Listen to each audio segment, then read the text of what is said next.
Well, first and foremost, I would like to thank the organisers for having me here today. I've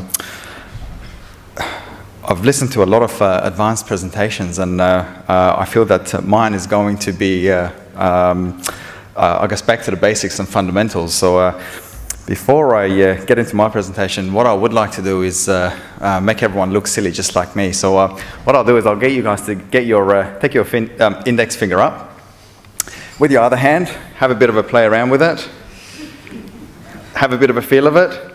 You can break it if you really want to, but don't break anything. Just take it easy, okay? Now, what I'll do, get 4 fingers, have a bit of a play around with that. You might be able to cause some damage, but it's a little bit more sturdy. Okay, next step, make a fist. Try to do some damage to this.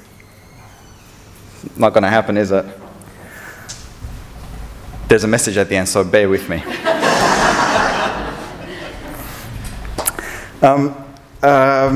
Now, I don't want to stand here and sound like I'm someone presenting at the EPIC Summit, because that's not who I am and that's not what I do. I do work in the design and construction sector, and the work that I do in the, I guess, the not-for-profit sector or the DV sector is all on a voluntary basis. And unfortunately, it's due to my own history and background, and I'll get into that further in a minute. But I guess if I was to start, I would say, what do you do when you're facing bad economic climate? What do we do as a society when the economy takes a turn for the worse? We try to seek backup options, look at our counterpartners, explore different opportunities, and even sometimes educate ourselves in a different field. These options would usually be available to those who are fortunate enough to take them. But there are those who don't have too many options. Let me use an example. A family of 4, a mother and 3 children, live in an abusive home in search of safety and shelter. They have no family or friends they can trust. The only thing that keeps this family safe is their car. So they basically become homeless and isolated. This was my family's story when we fled our family home, and unfortunately, this is the story of many families out there experiencing similar abuse and facing similar fears. It was the effort and hard work of many different organizations that helped us out of that situation and made us see the light at the end of the tunnel. There was a variety of organizations that worked hand in hand to save one family out of turmoil. This is what collaboration can achieve, and we have adopted this approach at Zara Foundation Australia. The Zara Foundation, named in my mother's honour, has been set up to assist those whose situation we were in when we fled our family home. The foundation aims to assist in 2 different ways: by providing small grants for families in need to cover everyday expenses such as food, clothing, linen, and the like. The Zara Foundation will also provide economic empowerment programs for women, including financial literacy skills and accredited training, which creates pathways to further education, training, and employment.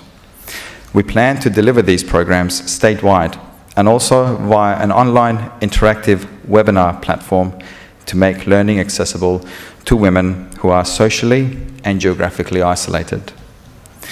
The Foundation's relationship with the DV sector is important, as we are essentially serving the same clients.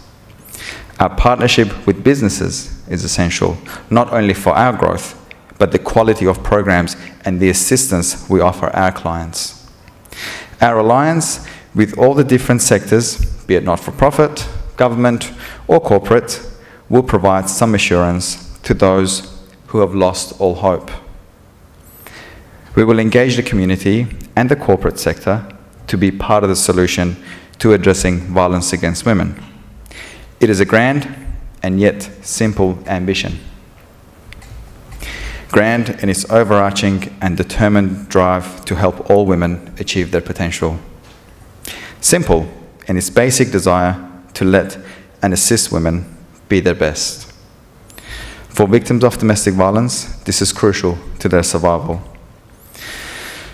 And if I was to throw something a little bit more personal out there, I would say that teamwork is what kept me and my family alive for over 20 years that we lived through all the abuse and violence. If it wasn't for teamwork, if myself, my sisters and my mum didn't work together, there's a chance that I may not be here, and my sisters wouldn't have been here either. But also, I must say that after we fled our home, we continued to keep that collaboration going. But this time, it was us and SAPOL and the not-for-profit sector, Central Domestic Violence Service, and also the law firms who were helping us with our family court matters. So that teamwork continued right through. And if I was to, I guess, go back to that funny hand gesture, this represents me as an individual. This is you as an individual. This is a small group. And this can do some damage. This is the entire room here. So I would say this, even though it starts with this, can save lives. So do what you do. Thank you very much.